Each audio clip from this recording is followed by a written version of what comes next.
Hey, folks, how's it going? Let's make sure that all my bibbly boppily sound things are working. My biddly boppily sound things are working. That's always great.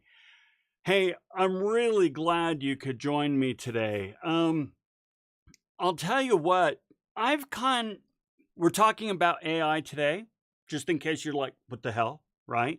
We're talking about AI and what you can do as a recent college graduate to not just survive, but thrive in this post AI economy. You either are or you will soon be a recent college graduate, and you didn't go through college to not thrive on the other end. So, we're going to talk about how to do this today. India from a fan, welcome, welcome. So, I want to take just a moment. I swear it won't be long. I want to take you just a moment to kind of give you an idea of my journey with AI. When ChatGPT 3 first came out, I like a month after it came out, I made a video about, oh gosh, this is going to go places, how to chat GPT or how to AI proof your assignments and so forth, because I knew it was going to be big and so on and so on. Everybody else was kind of wringing their you remember, it wasn't that long ago, folks, that academia and teachers were like, "Oh, what are we gonna do? And this is gonna be the end of the essay and no AI in class," and so on and so forth. There was a real Luddite response. And so I was pushing hard. We need to adopt, we need to adapt, adopt, adapt, adopt, adapt. And we need to teach it in our classrooms. And so I kind of transitioned on to another, all right, let's use it in the classroom and so forth so that you can learn how it's used, ethically and all that. Well, I'll tell you what, folks, those are no longer my concerns.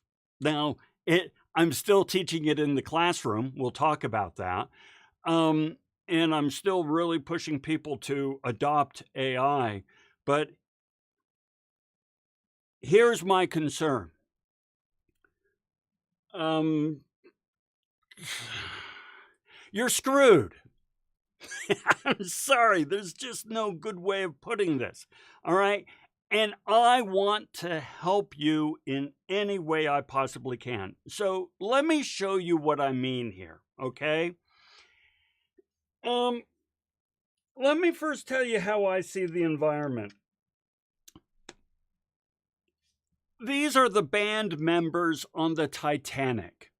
The Titanic is sinking. Everybody's going into the cold, cold, dark, murky waters. And the band members keep playing. Now, what the hell? What's going on here? Well, here's the deal. It's a cruise ship. And band members, they serve an important purpose on a well-functioning cruise ship. If you ever been on a cruise, whatever, you need entertainment. Bands play an important role in a well-functioning cruise ship. And they're really good at it. These are all Juilliard graduates and so forth. So it's what they do. That's what they're paid to do. And they're good at it. But when the cruise ship starts sinking, all of a sudden, these band members, they're superfluous. They serve no function. So instantaneously, they went from being an important part of the cruise environment to you're useless. So what do? They just do what they know. They just keep playing. It's why they got into business. It's what they know. They don't know what else to do. Okay. Folks, and if there are any fellow academics out there, I apologize, but this is the way I see it. That band is academia.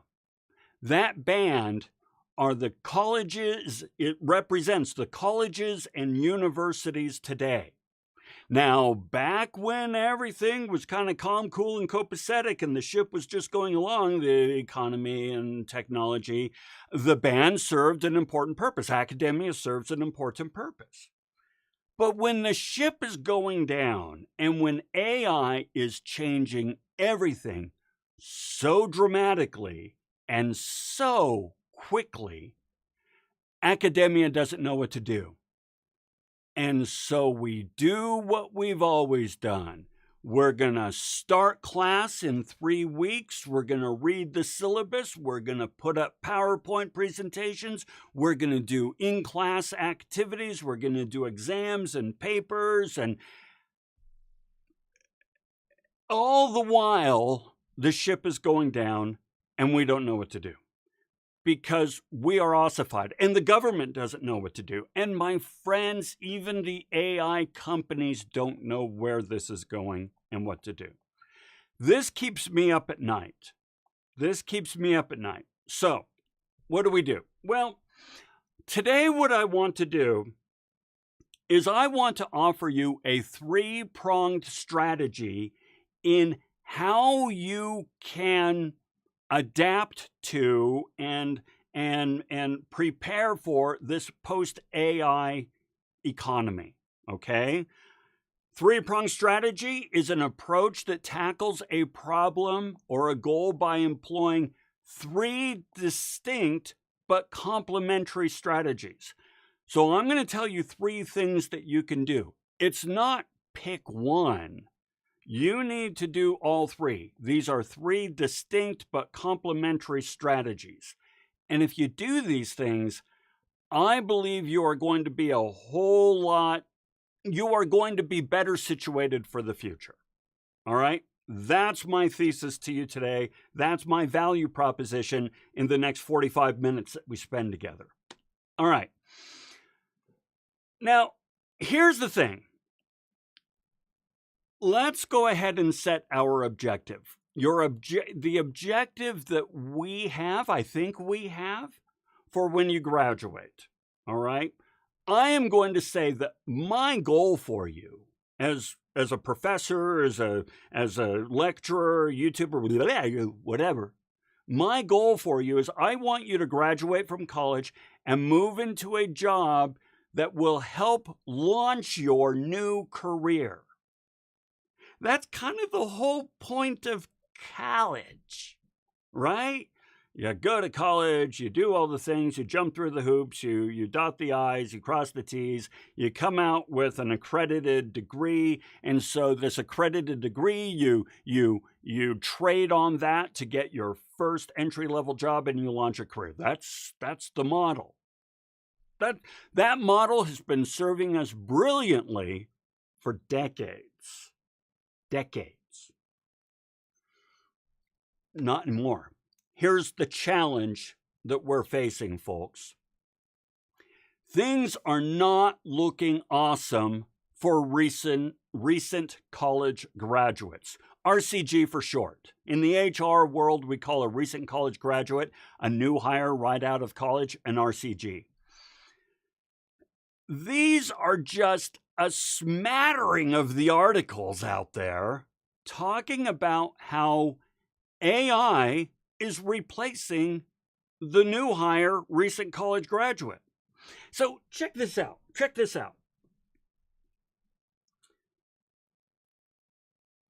You, and I'm saying the royal you. I don't know if you do or not. This is the royal you. You look at an assignment and you go, I wonder what aspects of this assignment I can farm out to AI and I will do the rest. All right? Well, this is what companies are doing. They look at entry-level work, the lowest work on the totem pole. They look at entry-level work and they say, what aspects of this work can we farm out to AI? In other words, the work that was traditionally given to you as the recent college graduate is now going to AI because it's cheaper. Now, recent college graduates serve an important purpose. They feed a pipeline of future employees. So while you hire a recent college graduate, they're still new. They don't know anything, but you can train them and develop them into a really awesome employee. companies aren't thinking that way, just as in not all students are thinking, gee, maybe I should not farm this out to AI because I need the skills myself. I better do it myself. Companies, like everybody else, me too, we're always looking for the easiest, most efficient, cheapest way of getting work done. And so today, a lot of RCG work is going to AI, which means the unemployment rate for RCGs right now is disconcertingly high. And I think it's only going to get worse. Okay, so that's the problem. I'm going to give you 3 strategies that you can follow. All right. The first one is learn the new AI skills. Okay. Now, this is more than just you use AI right now. You totally use AI right now. I do. Everybody does. But that doesn't mean that we use it well.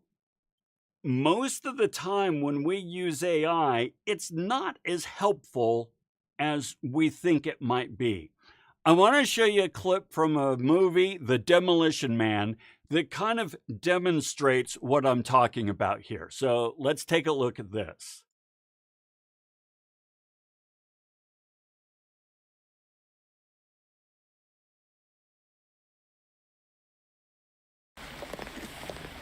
Maniac is imminent. Request advice. With a firm tone of voice, demand Maniac lie down with hands behind back. Simon Phoenix, lie down with your hands behind your back. Such nice, tidy uniforms. Oh, I'm so scared. What, you guys don't have sarcasm anymore? Maniac has responded with a scornful remark. Approach and repeat ultimatum in an even firmer tone of voice. Add the words, or else. Simon Phoenix, lie down on the ground, or else.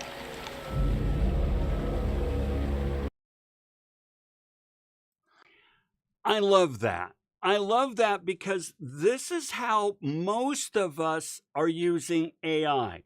We give a prompt, what do I do? And then maybe we even follow up with a second prompt. So the first prompt was, okay, Maniac is imminent. What do I do? Tell the Maniac to lie down. Oh, the Maniac responded with a scornful remark. Well, this time say the same thing, but add the words or else. In other words, we are using AI like that cop was using AI to try to take on, Wesley Snipes. Not a good idea, okay? So here's what we need to do. We need to really understand what is the new entry-level job, all right? Entry-level work is being replaced by AI, but that AI is being managed by someone else, by AI managers. Now, please understand this. This is important. An AI manager is not a job title. That is a job function, which means no matter what job you do, you will need AI management skills. In the past, if a company is hiring an accountant, the company would say, do you know Microsoft Excel spreadsheets? And you'd say, yeah, I know Excel spreadsheets. If you said, no, I don't know spreadsheets, they'd show you the door. This is an accounting job, entry level, you need to know Excel spreadsheets. Today, the question is, do you know how to query, do you know how to use Microsoft Copilot AI to query spreadsheets to do data analysis? If you answer no to that, they're going to show you the door. You need to know how to use AI no matter what job you're in. It is a job function. So what does that mean? It means really learning prompt engineering. Prompt engineering is not just, hey, I know how to ask the right question and really kind of delve in and so on and so forth. There's a lot involved in it. It also means validating and verifying AI output. if you're going to have AI do work for you, you need to know how to verify and validate that work that has been done on your behalf. And then how to turn AI output into action plans. AI is really good at telling you lots and lots of stuff, but it is a distinct skill set to move that lots and lots and lots of stuff from a step-by-step action plan. Now, in the link in the description after this live stream is done, I will have in there a series of exercises that you can do to kind of give you a glimpse into this. It's not AI training so much as it's AI acumen training. Now, this will be there will be a link to the exercises themselves. If you take a course from me, you will notice a Canvas module that takes you through these exercises. So something that we'll talk about in class if you're going to take a course from me. Okay, let's go on. I lost count. Strategy number 2, all right? Develop vital interpersonal skills. I say the new luxury because here's, obviously prognostication is not a secure job field. Anytime somebody tries to predict the future, it doesn't go well. Nevertheless, I'm going to try to predict the future. We are moving more and more toward a world of human to machine interactions. Human to machine has long been our calculating interaction. We don't talk to other humans, we talk to machines. Human to machine has, for a long time now, been our source of entertainment, video games and streaming and so on and so forth. Now, human to machine is starting to become research, starting to become just chatting, starting to become intimate. You've seen the same videos I have. You've seen the same news reports I have. The movie Her is now a reality. We are having more and more interaction with machines, even at an intimate level. Okay, but now here's the thing. We're not made for this. We as a species, deep, deep, deep down in our genetic makeup, we have a vital need for authentic, vulnerable, human-to-human contact, interactions, relationships. This is going to be the new luxury because more and more companies are going to outsource more and more functions to AI, which means those functions that actually require a human being, those are going to be few and far between. And we are going to eat them up because we crave that humanity. Caitlin, right?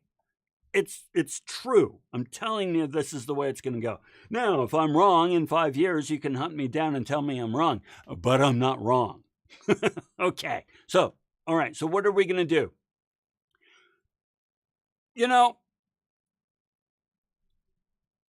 There has never been a time where soft skills have been so important. Now, there are hard skills and there are soft skills. Hard skills are, I know how to do this, I know how to do that, I know how to do this on a computer, I know how to live stream. That's a hard skill. Soft skills are communication and influence, stakeholder management, leadership and management, working with other people, collaborating with other people, thriving such that the whole is greater than the sum of its parts. It's a shame that they're called soft skills because it makes it sound unimportant, right? What's the new toy from Japan, the Tofubi or whatever, nice soft toys. I digress. The point is, These skills, we are losing them, and they are going to become more and more important. So this is something that I teach in many of my classes. There will be links in the description below to some playlists that you can look at that talk about how to develop these interpersonal soft skills, interpersonal communication skills, how to develop your management skills, how to develop your leadership skills, how to develop your stakeholder management skills. You really need to learn these, because this is going to be the luxury good of the future. And I will be coming out with additional courses on this over the next few months, so stay tuned. All right. The third strategy. I want you to consider something, all right? Let's play with this idea. Let's say for a moment that we have a 20-year-old back in 1825, all right? And we take that 20-year-old from 1825 and we plop him into our day and age. So we move him ahead 200 years.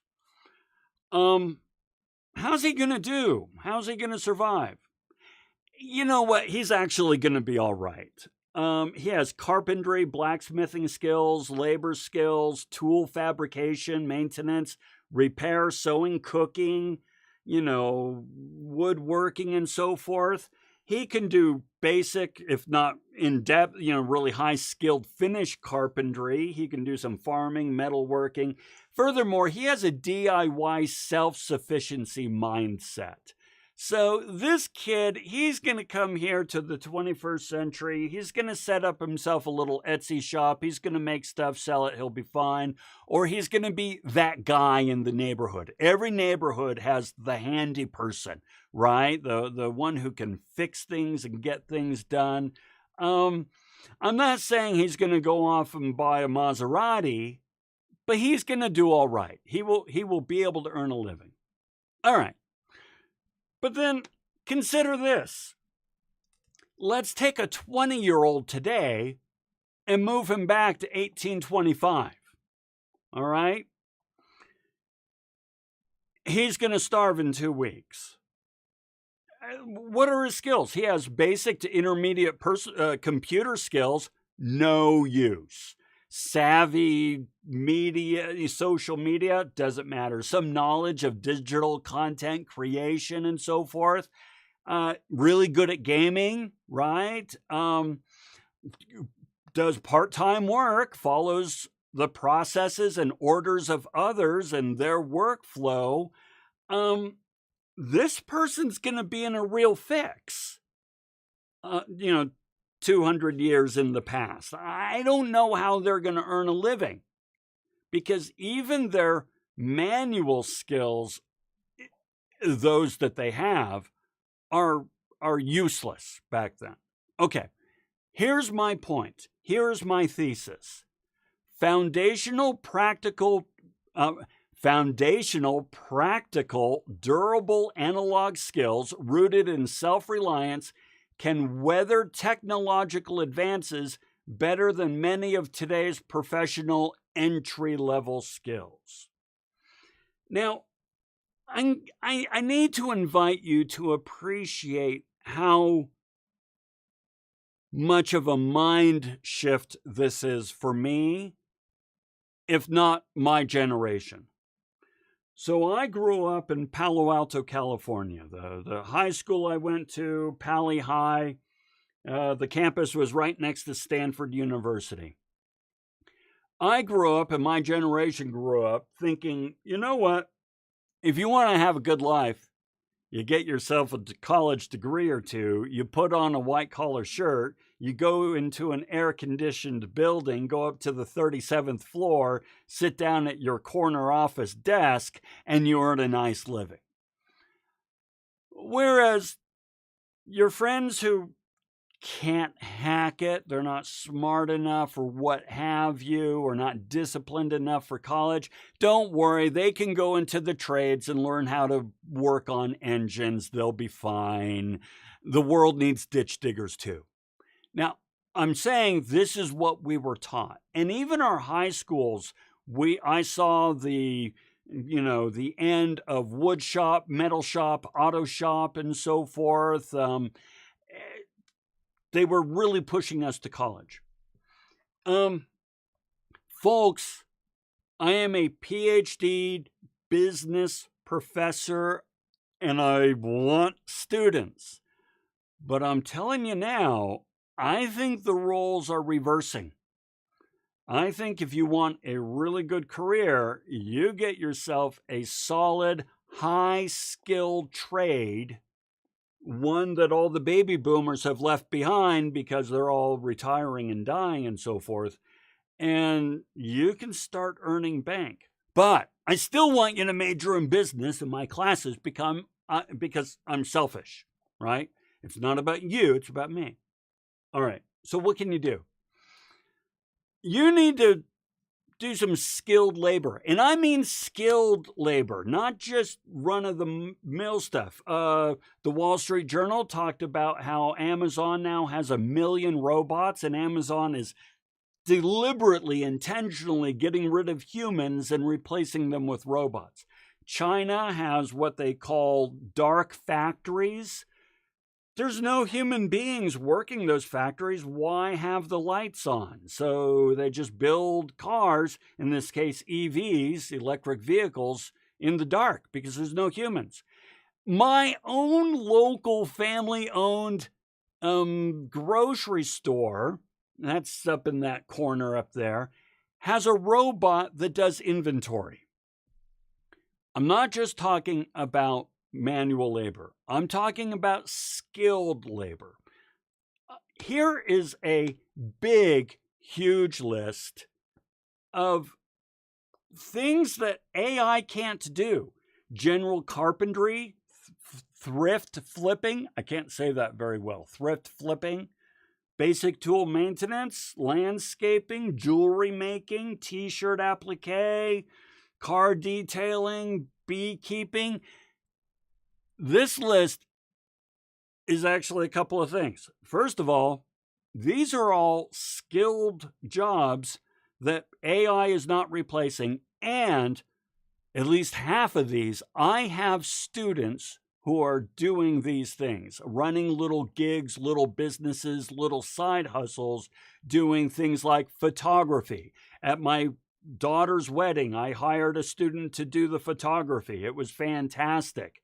Car detailing, we'll see that one here in a moment. Jewelry making, somewhere in here I have some jewelry that a student made for me. Thrift flipping.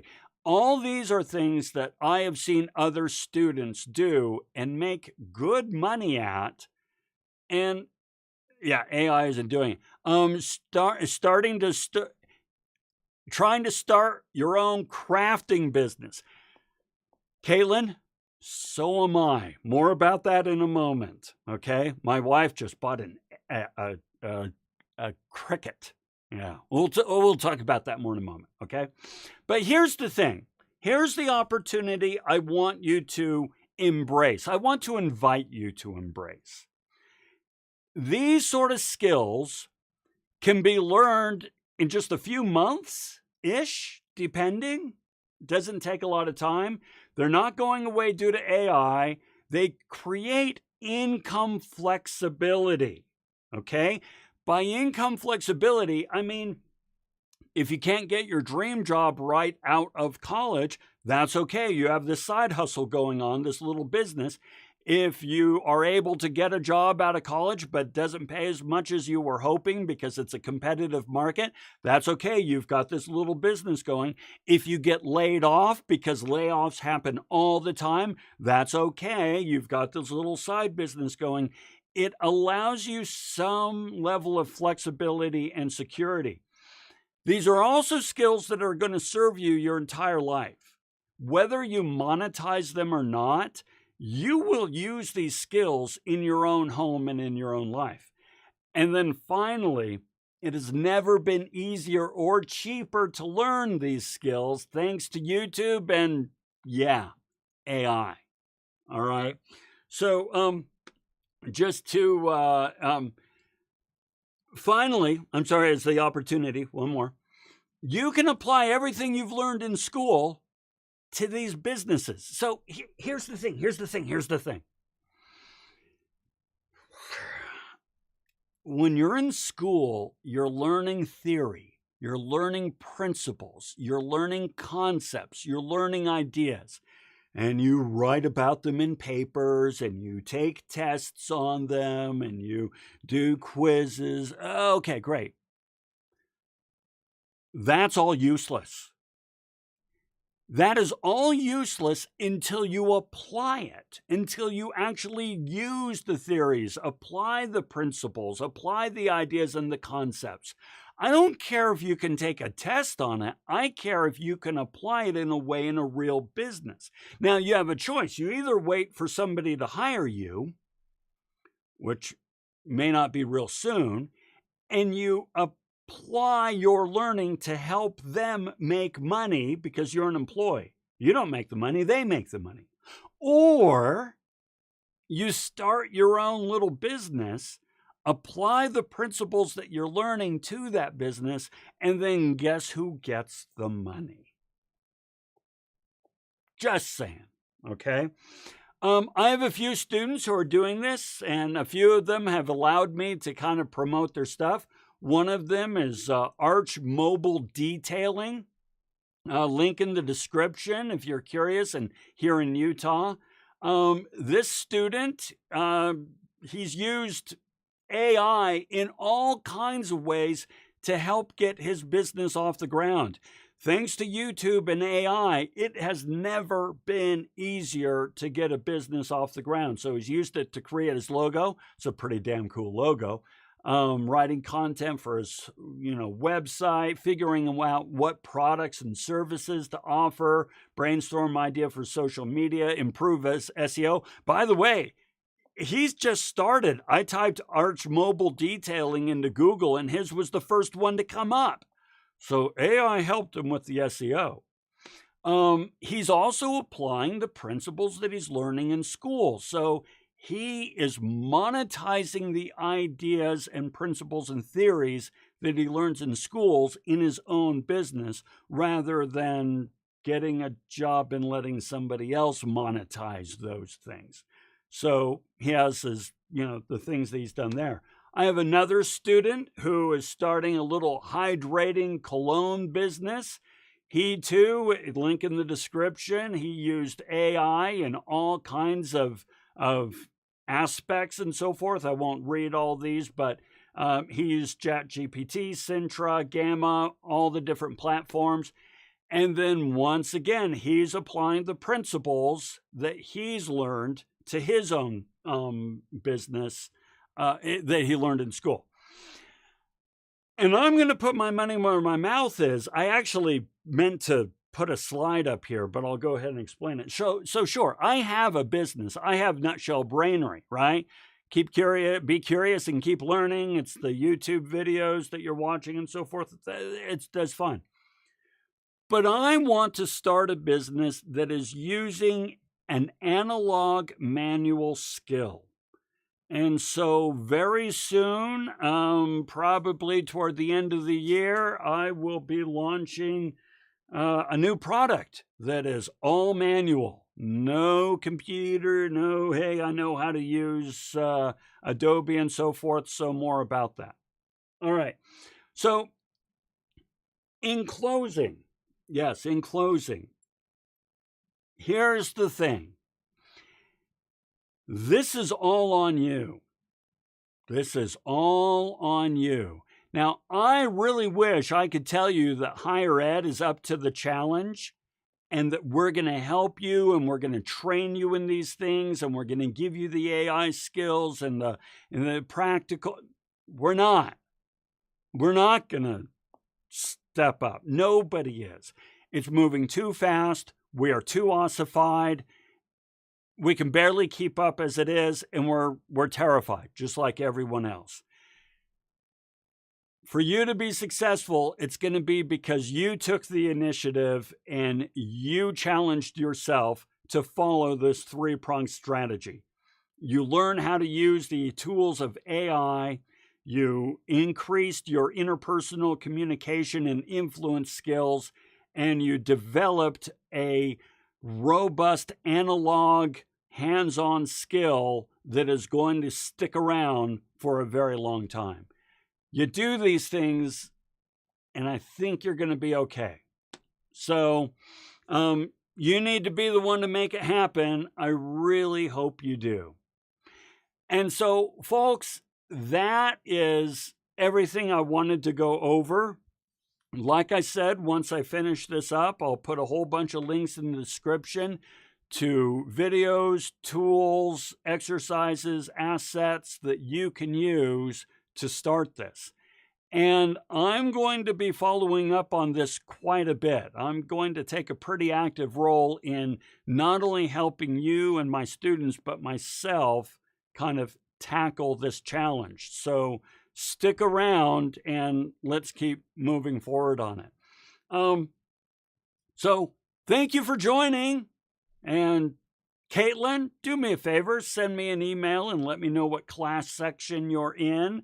Thank you. Thank you. I appreciate it. And we'll take good care of you. All right? All right, everyone. Thanks a ton. And until we talk again, have a fantastic day. Oh, international business. I gotcha. All right. We'll see ya.